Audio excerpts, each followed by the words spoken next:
All right, so here we are in the after hours, welcoming Ed back on. How you doing, Ed? I'm doing good. Actually, I have a Coors Light Uh, in my hand.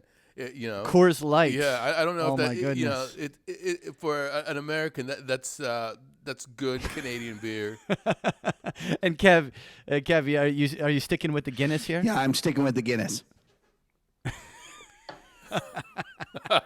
All right. Your So sponsor's not going to be liking that, huh? Yeah, that's uh, right. Of course, we're uh, drinking nothing but Guinness. there you go. Yeah. So you just you flew in from New York or from Washington? Where were you From coming from? Washington, yeah. And when I Is left that where Washington, you? I said, it might be cold on the plane, so I'll take this pullover with me just in case. And then when I got out of the plane, the temperature was 30 degrees lower here than it is in D.C. And so I had to take the pullover and start wearing it.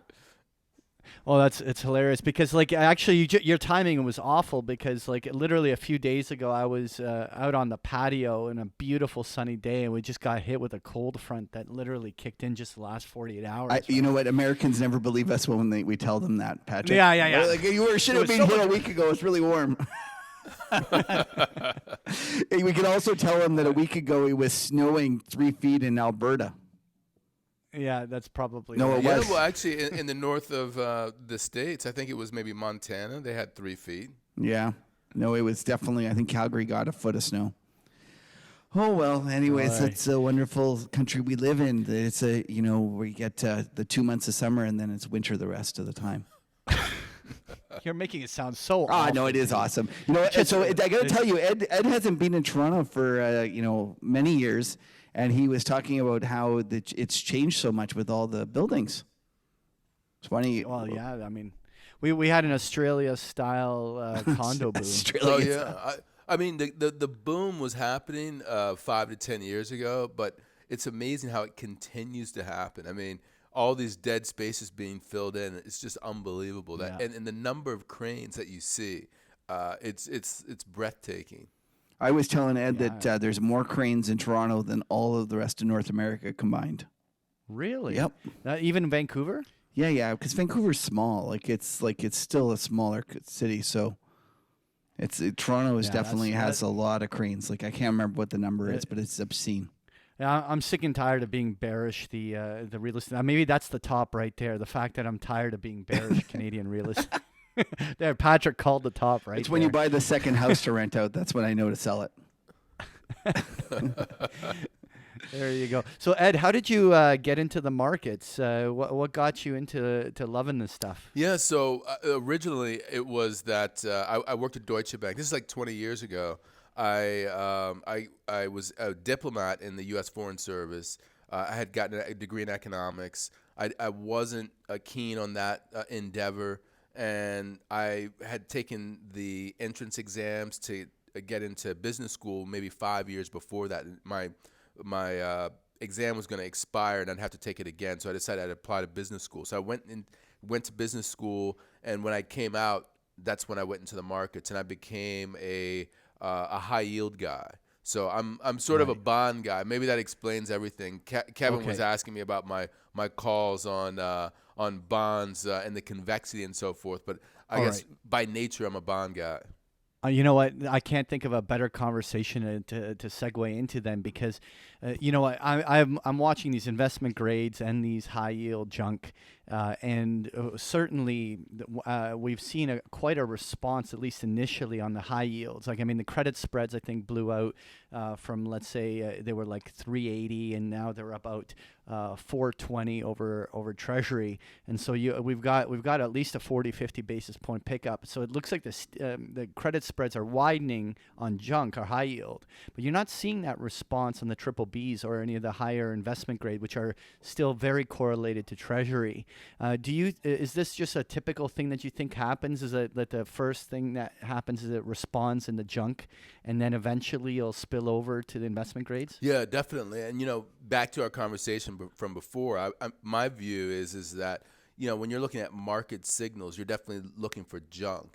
If you don't see distress, and usually when I think distress, I'm talking about defaults or restructurings in junk, then I find it hard to believe that we're going to head into a recession. So the 40 basis point out move is relatively minor by It is. comparison to what you would expect. I mean, you should It just happened in a week or two. right. That's the crazy thing, right? What It's you it's want like in is, the is bigger you want to picture, see right? like much bigger moves. Then you're going to see people, the triple C companies not have access to the market and some sort of dislocation, defaults, et cetera. And that's when you're like, oh my gosh, this thing is falling apart. And then, all of that backs up into the triple Bs and the rest of the spaces. So you saw Now, actually. correct me if I'm wrong. One second, I saw. Sorry, Patrick, I didn't mean to step over you there, but Yeah. I saw that Apollo was having trouble doing their bank loan for the Shutterfly acquisition. I'm wondering if we're actually going to see it in different parts of the market, and it might be in the bank loans that it originates, and especially the private equity side. Because we haven't talked about this, but I think the whole kind of bloom coming off the rose of mark your private equity book to wherever you want to market is upon us. Yeah, that does make sense because of the collateralized loan obligations. The whole leveraged loan space is getting, it's as frothy as any other part of the markets, the public markets. And when you talk about the private markets, I think about in particular WeWork and how WeWork and also Peloton are a denouement for private markets on the equity side in terms of what's the end game for these companies. If they don't have an end game, then people have to rethink what they're doing in those markets. So all of those things are coming together at the same time. You really need sort of a trigger for a gap out, and then the distressed companies, the ones who are basically Ponzi. If you think about it in terms of Hyman Minsky, he talks about Ponzi investors. That is people who really need to roll over their investments for it to work. WeWork is essentially a Ponzi investment. That is that they're really they're expecting so much growth that they can't sustain what they're doing unless they get more money. If they don't get the IPO, if they don't get the bank loans that Kevin's talking about, their goose is cooked. So if they go bankrupt, that could be sort of a trigger right there. The one thing. Okay, so that's WeWork is a blatantly obvious one, but let's talk about some of the whales because I don't consider WeWork a whale, but from a fallen angel perspective, Ford got the downgrade, didn't they? And GE's on the bubble. What's your take on these big corporations that are like at the edges of the cliff here for that downgrade? What's your thinking? Do they get all downgraded? Is this cause a dislocation in the high yield market? Well, I was talking to a guy who is the head researcher at one of the European banks in high yield, who's a friend of mine, when I was in London about 2 weeks ago. And we were talking about it. So if and when that does happen, the biggest problem basically is the absorption of those funds, first and foremost. Secondly is also the fact that when they get downgraded, there's only a certain amount in an index that you can have for any one particular company. So let's say GE gets downgraded. The amount of outstanding debt or of AT&T is greater than the specific percentage amount that any indexed investor would want for them. So you have a problem right there. Yeah. The question is, how do you get from here to there? And I think that this is sort of a derivative event, as in I don't see the ratings agencies triggering the event. I see bad things happening in the real economy and with other companies first, and then the ratings agencies being forced to abdicate their triple B status for these companies. And remember, in order for them to really be high yield, every single ratings agency has to put them down. So if S&P has them at double B, and Moody's has them at triple B, that's not high yield. Right. So Ed, I was talking to a really smart kind of distressed and hedge fund guy the other day, and I was kind of shooting the shit about his about Rosenberg's theory about the high number of double Bs and triple Bs, and the fact that CFOs and treasurers and CEOs would do everything they could to protect that that kind of rating, and therefore they would stop buybacks and they would stop capex before they let their bonds shift into that kind of high yield category. And this fellow is like, that's like he had a great, really smart response, and it kind of dovetails very nicely to what you were saying, because he said something to the effect that that's all great, and you know what? Yes, in a kind of an environment when everything's going around nice and stably, like that is something that they would do.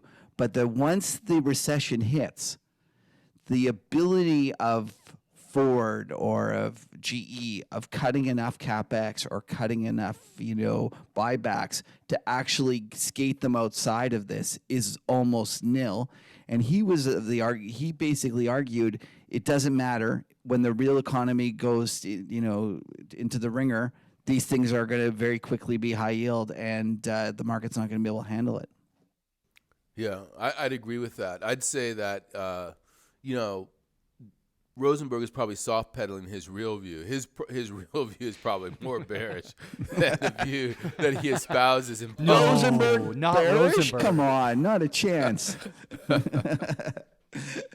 Yeah, no, he is probably, you're right, soft pedaling it. But I think his argument was that it was actually more that triple B argument is actually more economy bearish and stock market bearish than bond bearish.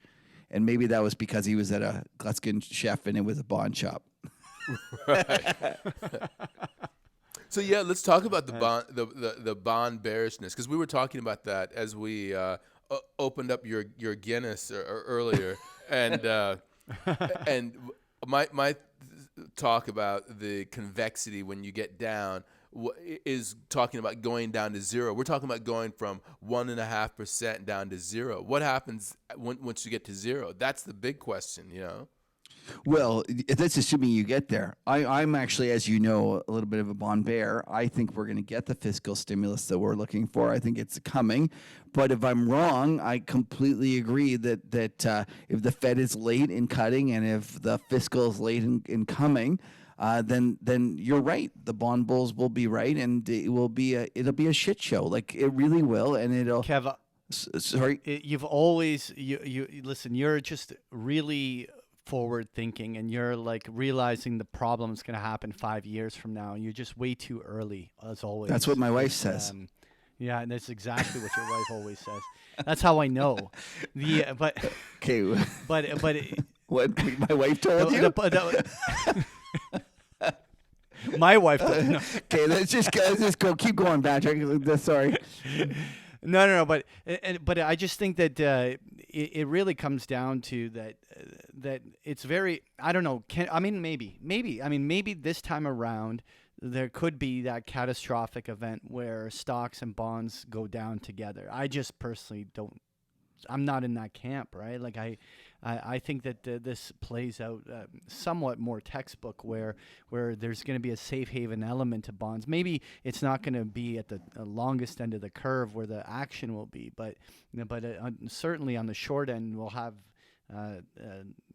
some safe haven element to these bonds. Well, I think Ed though is arguing that there's going to be a convexity squeeze and a chase for duration, and in fact the curve could probably the long end might go faster when it really comes down to it. I think there's something in the water, Real Vision.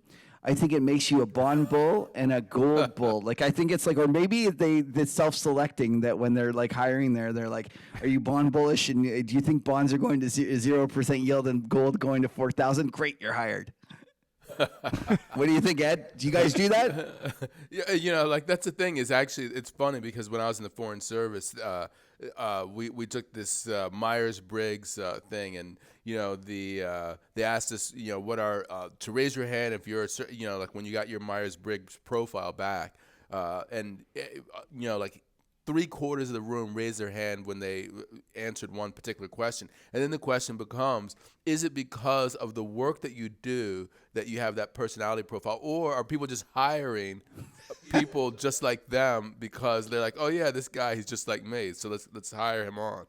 So what's the answer?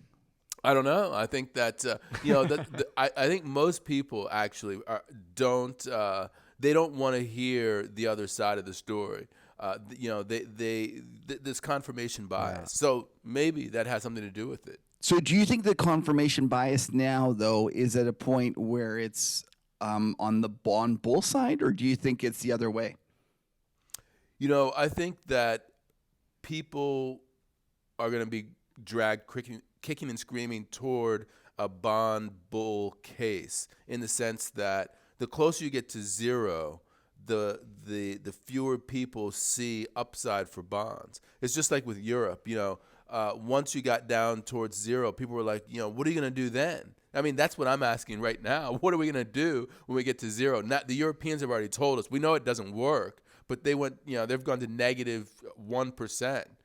So, I think that the concept that you can't squeeze some more juice out of that squeeze is false. You can. There's more to be had. Okay, so I'm going to change the topic a little bit, because I know that deep down in your heart, you're actually sympathetic to a theory that I also use in my analysis, and that's MMT. I think that if we looked at it, most MMT practitioners would say what they're doing in Europe is absolutely insane, right, and that it doesn't work, and would have a very different kind of prescription to how to fix it. Do you think that first of all, do you agree that it is insane, and that they're going down a road of trying to do more and more monetary stimulus is never going to work, and that the reality is that they have to wake up to how the modern fiat system works? And if so, when do you think that's going to happen? Is it going to take an actual crisis in Europe before we get the fiscal that we probably need? Well, I'm going to be the devil's advocate here, and I'm going in my mind how I want to answer this question, and I'm going through a lot of different scenarios. And here's what I've come up with is that if you look at Japan and how they dealt with their crisis from years ago, and at various points they decided to cut the deficit, and they hiked up taxes, and ended up with these recessions and so forth. That was all self-inflicted. The Europeans are following the same script, except it's not self-inflicted, as in it's self-inflicted only to the degree that they set the euro up in a way that ties their hand. They said, we want to have our hands so tied that we can't do anything. So they've created a scenario in which monetary policy is the only game in town, because all of the rules say fiscal, you can't do it. I mean, look at this. I mean, Italy, which is the country that has the most problems, they're running a deficit which is lower than the 3% hurdle. And if they go over that amount, let's say they go to 2.5% debt to government debt to GDP, or a government deficit, that's wrong. They will be penalized for that. Why? Because all the numbers work out so that it's too much debt that's being added on at that percentage rate, et cetera. So they have to have a surplus, net of interest. It's crazy stuff. I mean, that's the system that they've set up. So we agree it's crazy, and we agree it's self-imposed. But, and everyone tells me, oh, there's rules and stuff like that. There was rules in the U.S. as well, that they couldn't go do TARP and stuff like that. I think it's dumb to make it an investment based upon the idea that the rules set up are set up by humans, that we aren't going to figure out a way around them, like whether it be just a technicality to figure out a way for them to spend. But I just think that as they wake up to how dumb the rules are, they're going to change them. Because it's not a real scenario where interest rates really should be negative, 150 basis points or whatever it is in Sweden. I mean, Switzerland. It's kind of it's ridiculous. And I think to assume that we're going to stay bound in this kind of self-defeating pain loop is just a dumb investment strategy. What do you think of that? Well, it's interesting you mentioned Switzerland, because, it's for Switzerland, I mean, they have degrees of freedom that the Eurozone doesn't have. So it is kind of interesting that they're leading the charge. They have the lowest rates. I would say that I would look at the Great Depression, and I would look at the Netherlands in particular as sort of a thinking about how this works. If you look at the gold standard and the Great Depression, basically the gold, the Eurozone's basically a gold standard, and people did not want to get rid of their peg. And so they just, slogged it out, and they went into a depression. And the last man standing was the Netherlands. And they were the ones who did the worst. They inflicted the most harm. So the last people who came off the gold standard, who devalued, they got hurt the most. So I think that's what's going to happen. And the answer, therefore, to your question, from my perspective, is you have to see the crisis first, and the crisis has to be bad, and then you're going to get the response. Well, so I think that's a great analogy, and I've used that before, the idea of the gold standard, and I've always said that it's bar rule fights apply, and that's basically you hit hard and you hit first, because when you go look at the people that went off the gold standard, you'll see that the ones that went off first did the best.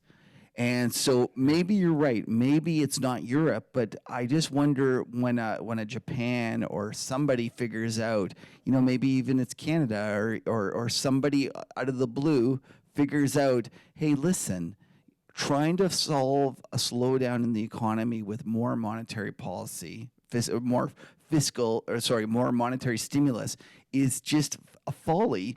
And that when they start to realize that they should do fiscal and it actually does well, just like what happened in the U.S., because I would argue that Trump is the most MMT president we've ever had, I think it's going to the dominoes will fall quicker than everyone expects. It's interesting, what's going on in Europe now. And, Draghi is basically saying, he's finally saying basically what Bernanke and Yellen were saying. It's all fiscal. We're doing as much as we can. You guys have to do your thing. And then even people like Schäuble are saying, okay, you're right. We need to do more. So then the question becomes, do they do more before the crisis hits, or do they wait? So I think we're on the same page that something's going to happen.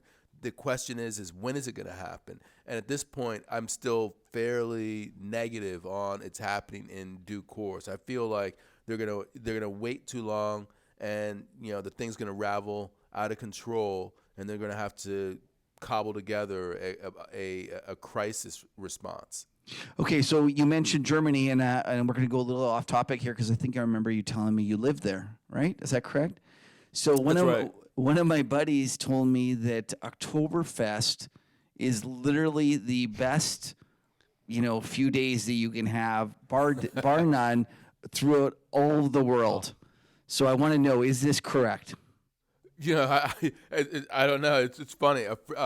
My sister-in-law, ex-sister-in-law actually, is German, and she's from Cologne, and she went down to Oktoberfest. And Oktoberfest is in Munich and Bavaria and so forth. And in Bavaria, they call everyone there Prussians. If you're not from Bavaria, then you're a Prussian, and they speak this dialect, which is totally incomprehensible to normal German people. And she was like, she went to Oktoberfest, and she was like, can I get a little beer? And they looked at her, because they have these massive 32-ounce beers, and that's all they sell. And they said in some sort, in their dialect, they were like, "Was bist du Durst hast and drink so mas," which basically means wait until you're thirsty and then drink a mass, which is the 32-ounce beer. So they would not give her a 16-ounce beer. They were like, "That's sacrilege." So there you have it. Awesome. It is a great place to be. If you like drinking beer, you will like Oktoberfest. We have to. So, Patrick, don't you think we have to have the Market Huddle in the Oktoberfest edition? I already did the scouting. I actually 3 years back, I think 2015. I did the Oktoberfest out there in Germany. You went? Actually made the. You were there. I didn't know that. I was. I did, and I sat in the beer tent and got plastered. It was Patrick. That's just a Wednesday for you, buddy. That's. I got Wednesday plastered. Yeah, and unless you're like a Brit who likes his warm beer, that means you when you're getting a 32-ounce beer, you've got to be drinking quickly. Otherwise, you're drinking warm beer. Oh no! What's even worse though is that you can't get seats, and so we actually got there 7 a.m. in the morning to ensure we got a table. And so we were drinking by 10 a.m. and we stayed there the whole day. And we're drinking it by the liter. Like, it was nuts. Patrick, Like, again, that's just a Wednesday for you. Did you have your lederhosen on though?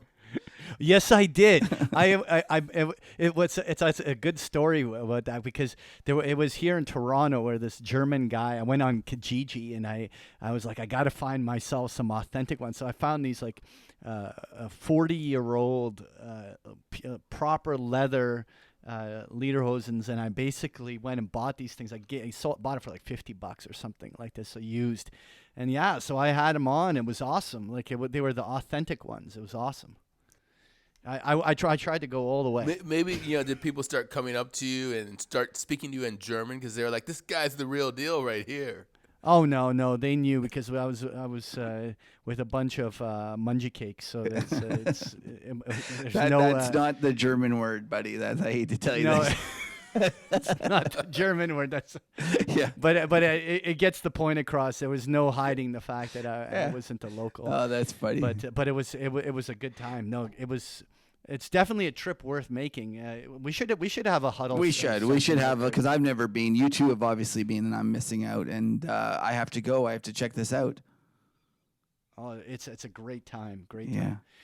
time. What's it called? So yeah, it's what else are we going to talk about? Well, so Ed, you got to tell us what you think about the Canadian economy. Are you worried about? We were chatting a little bit about the. How about our Canadian Prime Minister? Oh yeah, let's let's talk about the Canadian Prime Minister. Do Americans even know anything about Canada? That's right. Yeah, I mean, you guys have a GDP. I'm speaking to Kevin tomorrow. He's going to tell me all about Canada. You're going to tell me all about the Canadian economy, what's going on. What's going on here right now. My opinion in a subway token might get us home tonight. Do you know the one thing I do know about Americans is that I was shocked one time I saw a stat about how many had been to Canada, and it's an exceptionally low number. Oh, yeah, I knew you were going to say that. I was wondering when you said that, which way you were going to go. Is it exceptionally high or low? But I knew it was going to be low. I bet you more Americans have been to Mexico than they've been to Canada. I think you're right. And then, you go the other way, and Canadians, I don't know if I know anybody that hasn't been to America. Two things about that. I saw a stat that 90% or something like that of Canadians live within 100 kilometers of the border. And then the second thing is, I remember when my son was young, we went on this vacation in Canada, and it was really far up in Ontario, and we were coming north. And when we hit the border and we were in Canada, it was just like I could go 100 miles an hour if I wanted to because everyone was going south. It was like a traffic jam in the other direction. There was no one going north. We were like these crazy Americans who were coming up. Fools going north. Who is that crazy guy? So I have to ask, where were you going? You made it sound like you're going to Northern Ontario, and I have this feeling that you're going to Keith McCullough It's going to be like he went to Barrie. It's going to be somewhere you didn't go far. Where did you go? Yeah, that's right. I think that we probably did go to something like Barrie. I think it's close enough. But have you ever heard of Santa's Village? Oh, yeah. Bracebridge. Been there lots of time with my kids. So there you go. So we were in a resort in that area. Oh, my goodness. You drove miles and miles to go to Santa's Village. Holy smokes. We had a 5-year-old or 6-year-old. He loved it. He was like, because Canada and Santa, come on. Yeah, in the middle of summer, it's great. It makes all the sense in the world. Santa's Village in the middle of summer in Muskoka. That's basically it. It's actually a lovely place, and it's a lot of fun. But that's funny. So you were an hour and a half outside of Toronto. That's how far north you went. Maybe It was 2 hours. Maybe 2 hours. It was not. We had. Shaylin on last week, and he started telling this story about how he went to the most crazy, desolate part of Canada, and it was like an hour south of Calgary, and I was like, dude, that is not desolate Canada, right? Like when you go and you're worried about not filling up for gas because you don't know when the next one is, then you'll know that you're in desolate Canada. Yeah. Well, I was in desolate Canada once. I went to this place, Fernie, in British Columbia. Oh my God, that's where Shaylin was. That is not desolate Canada. It was desolate. I'll tell you why. Because so I get to Calgary, get off at the airport. These guys, they tell me they do not have my car, but do I want a Ford Mustang instead? And I was like, hell yeah, I want a Ford Mustang. So in February, right?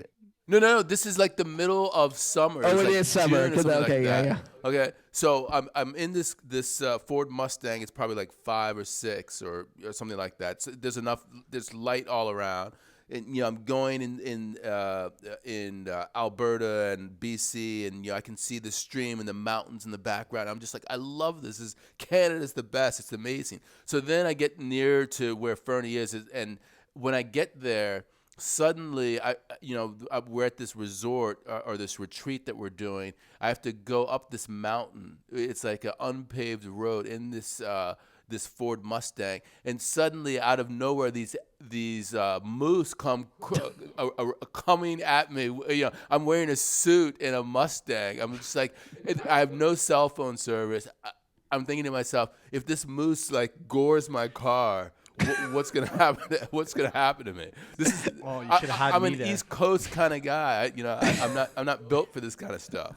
So And then, by the way, when we got up to the top yeah. of this mountain, literally, this was June. In the morning when we woke up, it was like 35 degrees. Oh, that's Fahrenheit for the Canadians that are listening. that he means Fahrenheit, which means it's like 2 or 3. Two degrees. So first of all, a couple of things I'd like to say about that.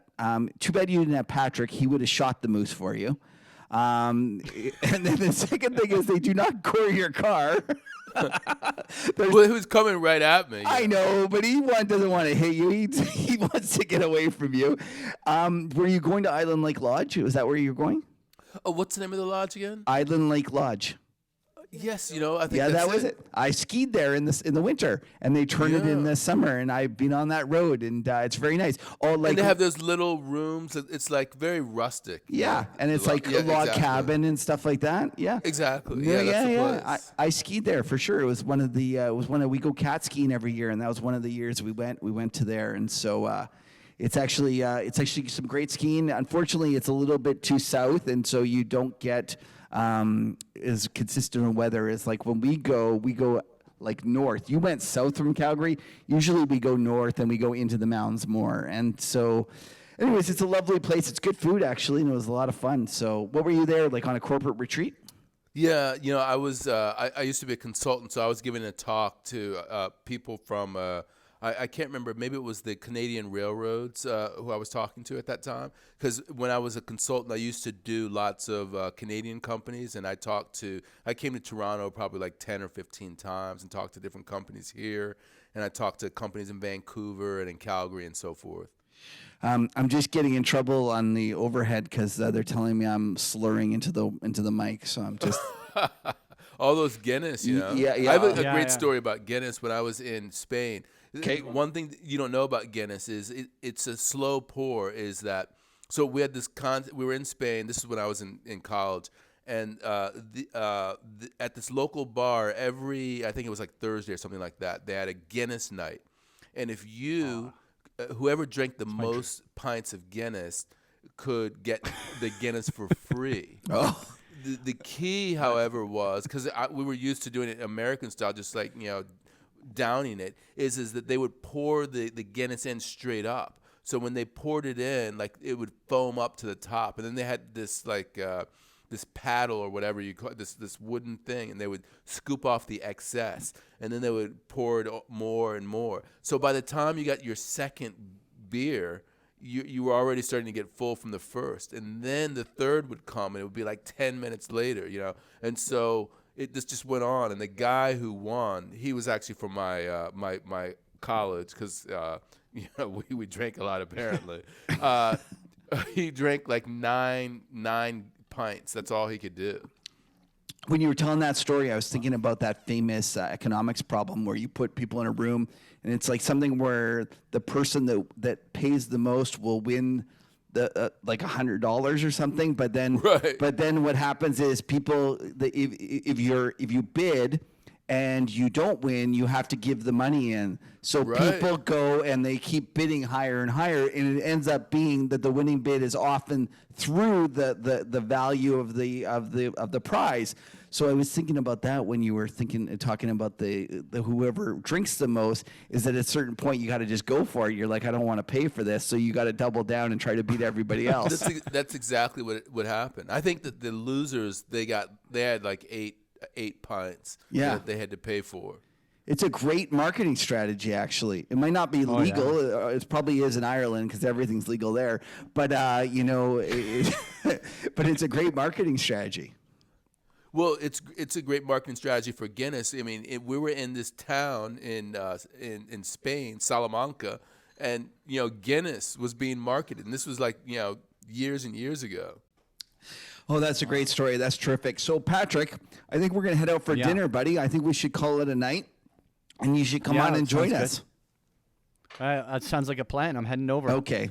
Just a big thanks. Let's let Ed plug his stuff one last time. Sure. People tell where you can find it. And listen, I didn't say anything last time, but Ed put me on his stuff on his email, his letter, and I said I kind of wrote to him and I said I wish I could write half as well as you do, because there's some really terrific writing and it's some really great thinking, and I really suggest that everybody goes and have a look at it, and at the very least sign up for the free one, because it's a terrific service. Anyways, thank you for being on, Ed. Why don't you tell everyone where you can find you? Thanks for that, Kevin. They can go on to creditwritedowns.com or www.creditwritedowns.com is where they can sign up for the free one, and look forward to talking. Maybe I'll have something to say about this conversation that we had in my next newsletter. Thanks again, Ed. If I remember. That's right. Thanks again, bud. Take care. Oh, thanks a lot, Ed. Okay, bye-bye. It was a pleasure.